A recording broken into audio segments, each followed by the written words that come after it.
This is why I can't stand liberals, because they will do this thing where they will write off red states and be like, that's what you get. What happens in Texas is important for the rest of the US, including your history books. So don't just like this is why I can't stand liberals, because they will do this thing where they will write off red states and be like, that's what you get. First of all, that's racist as fuck, because in a lot of red states there are brown people because it's in the South. And why are we here, huh? What could possibly have led to there being such a large black and brown population in southern states? What could it be? Anyone? Does anyone know? It's fucking slavery. The answer. Thank you. Right now, it's nice-ish. But I think it's about to go to shit on me soon, weather-wise. But like, this is what we're contending with. We're contending with people who are trying to introduce weird-ass bills, and you're talking about a place that has so many houses and so many schools and a lot of fears. And this is another reason why I have to have this separation where I'm talking about Trumplicans versus conservatives, because a lot of Texas conservatives are like actually quite close to liberals, if you want to really know. That's why I say Trumplicans and conservatives, because they're two fucking different groups of people. Like literally, like conservatives here, like actual Texas conservatives want the government to spend the money properly, and they want thank you for the follow, and they want fucking transparency on how that money's being spent. For instance, in Texas, we have a huge toll road problem.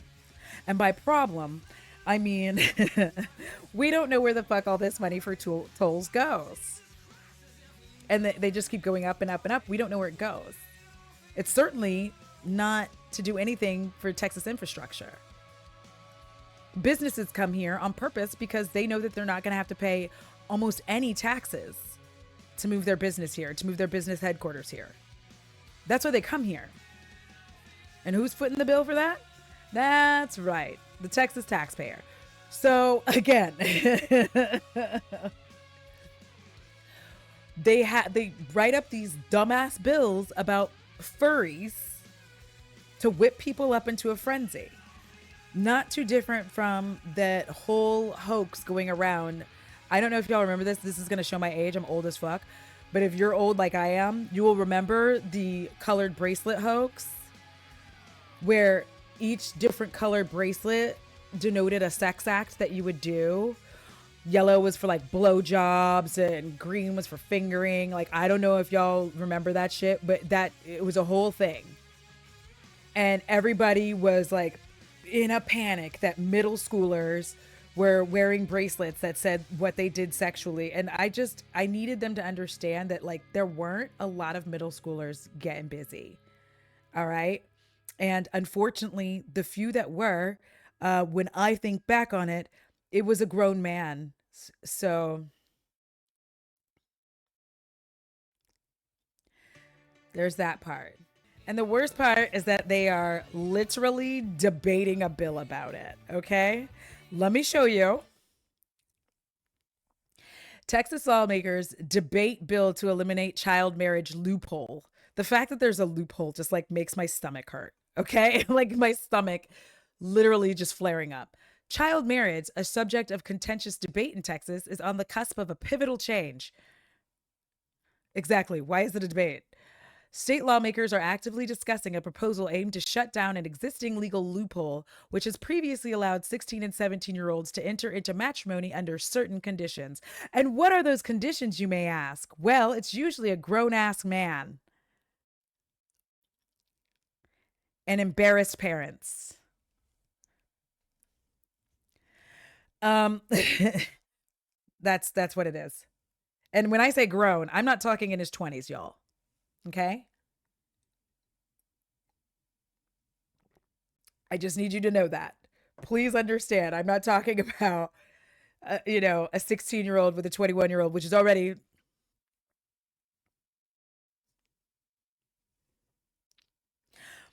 I'm talking about 30, 40-year-old men. Um, According to CW 39, the bill in question, House Bill 168, was drafted by State Representative John Rosenthal, a Houston Democrat, and seeks to not only halt future underage marriages, but also nullify any such existing marriage licenses, including those cases where minors married out of state before relocating to Texas. Do you see what I'm talking about? This is why it's important to talk about Texas and Texas politics. And I will also say that Alemi is one of the people who inspired me to talk about it because she did a very good video on Greg Abbott. And I was like, finally, someone's talking about this fucking monster. Anyways, but this is why. Okay. I watched it happen during lockdown as more like Californians started to realize, like California Republicans started to realize that like it was much cheaper to live in Texas. They got here. Don't worry, it was too hot for their asses. They moved. A lot of them moved back. They were like, "Oh my God, you can get this ginormous house for $500,000 in California. That would be $5 million." Yeah, baby. And then that heat hit them. They skedaddled. They weren't ready for it to be as hot as it is for as long as it is. I promise y'all. It's like it still cracks me up because it's hot as fuck for a long time. Like, listen, once it starts getting into the 90s, right? It may be in the 90s and hundreds and over, sometimes through December, bitch. So it's May. There have been times where that heat has started in April. That's most of the fucking year. You're just on fire. That's hot as shit. So, and like this is the thing, people will utilize states like Texas to do like some really nasty shit. In that regard, though, I will also say on the flip side, Texas is one of the worst possible states that you could get caught with like this much weed, this much of any illegal drug. They will, I promise you, they will charge you with intent to distribute, even with this much. They will charge you with that. They don't fuck around. They're not kidding. My ex husband had one of those breathalyzers. Of course, he was a mechanic, so he took it off all the time. So it really didn't do what it was supposed to do. He was, in fact, still drinking and driving. Sar. And that was because they couldn't get him on drunk driving, but they did get him on prescribed medication. So like they're not they're listen. A lot of people moved here, and a lot of influencers started moving out here because it's cheaper. So the Texas House could soon cast their votes on the matter, which would then necessitate the affirmative nod from the Senate to transform this bill into law. The gravity of this situation lies not only in the legal nuance, but also in its practical implications, as the number of child marriages has seen a sharp decline after legislative, I cannot say that word, legislative steps taken. Why can't I say legislative? I think it's because it's like legislative. There we go. Steps back taken back in 2017. Yet Rosenthal believes that these steps have not gone sufficiently far, stating, "My first concern was with the handful of marriages that we have in the state over the last few years where 40 to 50-year-old men are marrying 16 to 17-year-old girls." Look at that. I didn't even get to that part in the article. I didn't even see that part in the article. Let me make this bigger for y'all if I can. Because listen, y'all know I can't computer because I'm old. Let me be old. Where do I zoom? How do I make it big? Don't do that. Oh God, how do I make it? There it is.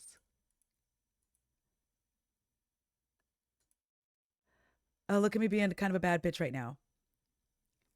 Right here.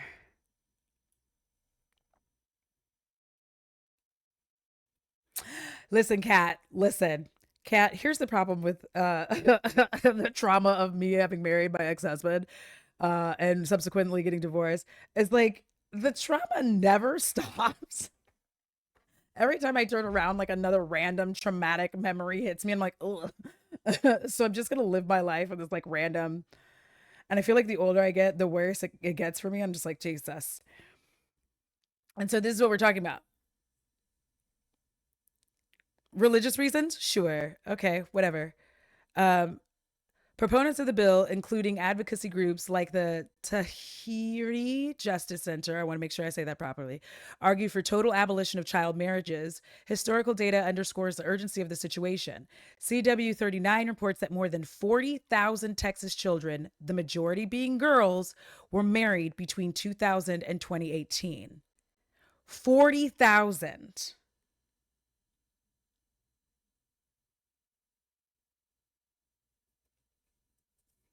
I need people to be so fucking for real. I need people to understand that, like, again, when you sit there in your liberal, blue state, talk about just move to a blue state, it's not that easy, bitch, because what's happening here will start happening everywhere. Your textbooks are fucked up because of what we do here. I need you to understand that. Your history textbooks are fucked up because of what Texas does here. It's more of that Southern concession bullshit.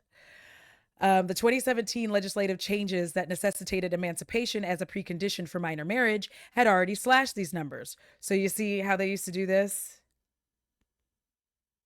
Parents would force their kids basically to get emancipated so they could, or the abuser would force them into emancipation, and then they were an adult and could choose who they wanted to marry.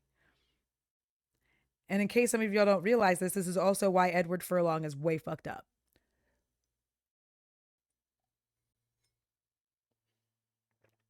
If you go back and look at that young man's story when he was young, horrific. Um,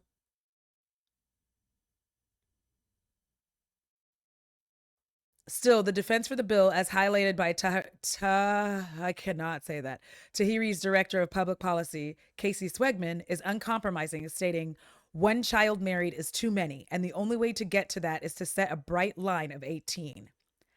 However, as with all things disgusting, resistance to the legislation has been vocal too. During a House committee hearing in April, as covered by CW 39, opponents posited that marriage can offer a crucial legal framework for teenage parents. No, it cannot. No, no. I'm going to say that again. No. They're already children having children. And the last thing that they need to add on to that is the adultification of like being married. Okay.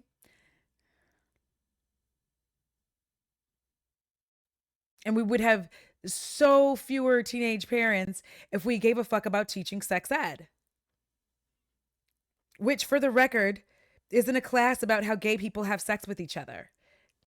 It's just teaching you about your spots. It's teaching you that these are your breasts, that's your vagina, that's your asshole or anus, however they teach it in school. I don't know. This is why I'm not a parent. You know what I mean? Imagine me being a parent, being like, don't let nobody touch your asshole. You see what I'm saying? And this is why it's important to use the right words, because I cannot remember it right off the top of my head, like where I read the story from. And it could have just been like an anecdote that somebody was telling about the situation. But they were essentially talking about it took them a while to understand that this child was being abused because they were referring to it as their cookie. So, no, teenagers should not get married because they had a baby. If you saw Teen Mom season two, where Leah and Corey get married and they have twins, and one of their daughters is having like a lot of medical issues, the marriage actually only increased the stress that they had because they were way too young to be getting married. Um, Tensions also arise around issues of constitutional legality and parental rights. You're not a good parent if you're fucking forcing your kid to get married just because they got pregnant. I'm sorry. Fuck you. Um, Furthermore, the Tahiri Justice Center's advocates reinforce the grim realities faced by victims of child marriage, citing higher rates of school dropout, lifetime earnings loss, and intimate partner violence. That part. Bridget Combs, a survivor and advocate against child marriage, shared her personal narrative, detailing the harrowing experience of being coerced into marriage as a teen and calling for her home state to terminate a practice that has wrought such a difficult and often terrifying trajectory in her life. The thing that people don't understand is when you are forced as a child to like marry a grown ass man because he impregnated you because he raped you, right? You're forced to marry your abuser, so that's already a problem. You now have a child that you are likely not going to be able to keep custody of, because oftentimes you are way too young to get a job. You've just had a child, so you don't even have any kind of job experience, and he's more than likely going to keep you in the house. So this is where we are. And I think it's important that people remember that, like, the way that Texas does things does affect everybody else. We currently have 19 electoral votes. Don't forget that. It is important to get this state turned, turn at least purple. We need at least purple. Okay. We have to get the state back on track because realistically speaking, if we don't, it could just get worse.